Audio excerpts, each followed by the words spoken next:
ગુજરાતની અંદર છેલ્લા કેટલાક વર્ષોથી ભારતીય જનતા પાર્ટીનું શાસન છે અને આ જ શાસનને લઈને ગુજરાતની અંદર કાયદો અને વ્યવસ્થાની સ્થિતિ એ કથલેલી હાલતની અંદર છે. આ પ્રકારનું નિવેદન આમ આદમી પાર્ટીના ધારાસભ્ય ચૈતર વસાવા આપી રહ્યા છે. ચૈતર વસાવાએ પણ આજે ખુલીને સામે આવ્યા અને અમરેલીની દીકરી સાથે જે ઘટના બની છે એ ઘટના મામલે તેમને પણ પોતાનું નિવેદન આપ્યું. ચૈતર વસાવાએ પોતાનું નિવેદન આપતાની સાથે તેને કહ્યું કે આમ આદમી પાર્ટીના નેતાએ ગોપાલ ઇટાલિયાનો પોતાનો જે આક્રોશ હતો એ આક્રોશ આજે લોકોની સમક્ષ તેમને વ્યક્ત કર્યો છે. જે પાટીદાર સમાજના આગેવાન ગોપાલ ઇટાલિયા અને આમ આદમી પાર્ટીના નેતા કે જેને જાહેરની અંદર એવું લાગ્યું કે હું આ સમાજની દીકરીને ન્યાય નથી અપાવી શક્યો એટલે દીકરીને જેટલા પટ્ટા પડ્યા છે એટલા પટ્ટા હું પોતે મારી જાતને મારું છું.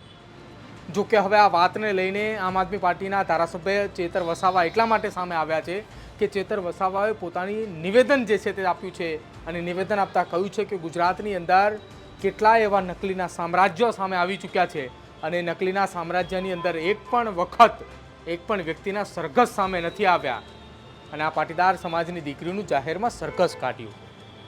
જો કે હવે આ દીકરીને ન્યાય ન મળે ત્યાં સુધી ગુજરાતની જનતાને જગાડવાનો જે પ્રયત્ન ગોપાલ ઇટાલિયાએ કર્યો છે એ પ્રયત્ન થકી આગામી સમયની અંદર ગોપાલ ઇટાલિયાની સાથે અથવા સમાજની સાથે જ્યાં પણ ઊભું રહેવું પડશે ત્યાં ચૈતર વસાવા ઉપસ્થિત રહેશે.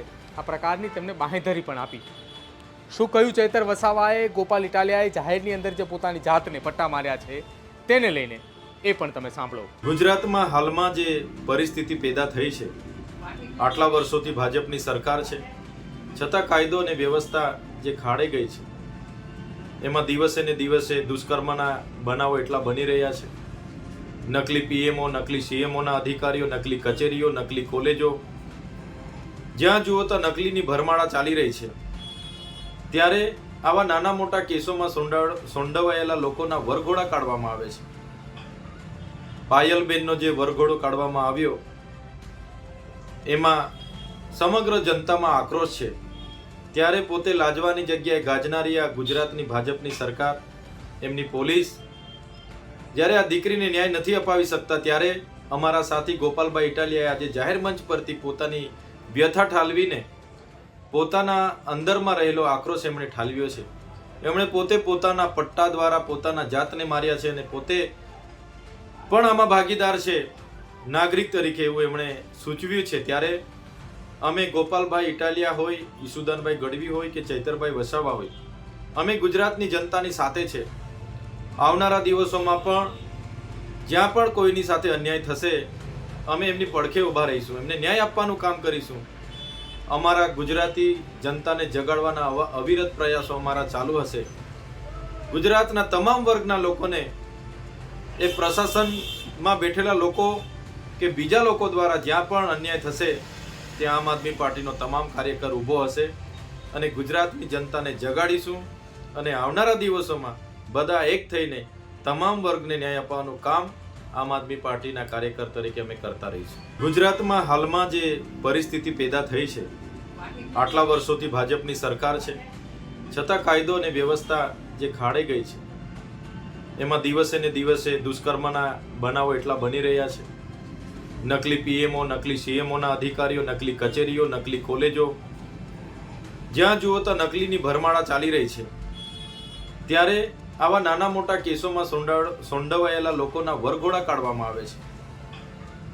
પાયલબેનનો જે વરઘોડો કાઢવામાં આવ્યો એમાં સમગ્ર જનતામાં આક્રોશ છે.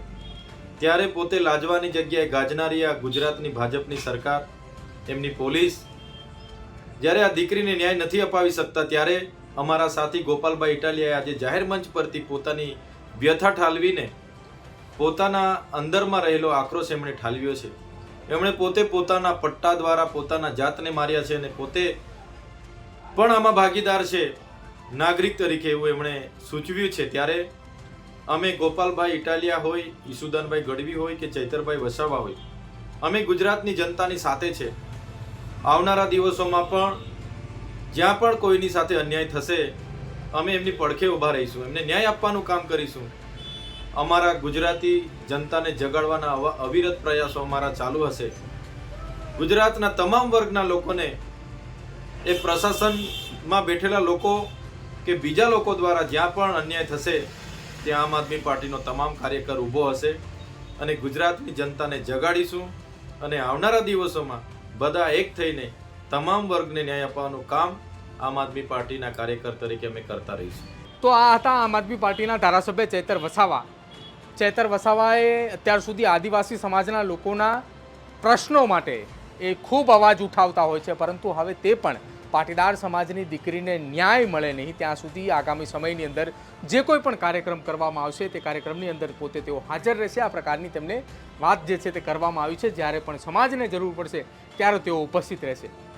પરંતુ આ તમામ વાતો અને તમામ નિવેદનો એટલા માટે ખુલીને સામે હવે આવી રહ્યા છે કે ગોપાલ ઇટાલિયાએ સુરતની અંદર આમ આદમી પાર્ટીના એક જાહેર કાર્યક્રમની અંદર પોતાની જાતને જ્યારે 6 જેટલા પટ્ટા માર્યા હોય અને પટ્ટાના નિશાન સહિતના ફોટા જે છે તેમને સોશિયલ મીડિયા પેજ ઉપર પણ મૂક્યા છે. જો કે હવે આખી આ ઘટનાને લઈને સમાજને જગાડવાની વાતને લઈને અનેક એવા રાજકીય અને સામાજિક આગેવાનોએ ગોપાલ ઇટાલિયા સાથે સીધી ટેલિફોનિક વાતચીત પણ કરી છે. જો કે હવે આ મામલે રાજકારણ જે છે તે ગરમાઈ ચૂક્યું છે. સમાજની દીકરીને ન્યાય અપાવવાની વાત જે છે તે મામલે હવે સામાજિક આગેવાનો મેદાને આવે અને જો એ સામાજિક આગેવાનો મેદાને ન આવી શકતા હોય અને આ દીકરી મામલે દીકરીને ન્યાય પણ ન અપાવી શકતા હોય તો એ સમાજના આગેવાનો બનવાનો કોઈ હક નથી. આ પ્રકારનું નિવેદન અગાઉ લલિત વસોયા પણ આપી ચૂક્યા છે. પરંતુ હવે ગોપાલ ઇટાલિયાએ એટલા માટે પોતાની જાતની અંદર જાહેરમાં પટ્ટા માર્યા કે તેઓએ દીકરીને ન્યાય ન અપાવી શક્યા. ગુજરાતની અંદર બનેલી અનેક ઘટનાની અંદર વિપક્ષના નેતાઓ તરીકે આવેદનપત્રો આપ્યા, રજૂઆતો કરી, પરંતુ એક પણ જગ્યાએ એક પણ વખત તેમને ન્યાય ન મળ્યો. એટલા માટે તેમને જાહેરમાં પટ્ટા માર્યા. અને હવે આ જ ઘટનાને લઈને ધારાસભ્ય ચૈતર વસાવાએ પણ મેદાને આવ્યા છે અને તેમણે પણ કહ્યું છે કે અમે ગોપાલ ઇટાલિયાની સાથે છીએ અને આગામી સમયની અંદર સમાજને જ્યાં જ્યાં જરૂર પડશે ત્યાં અમે તેમની સાથે ઊભા રહીશું અને દીકરીને ન્યાય ન મળે ત્યાં સુધી અમે લડતા રહીશું.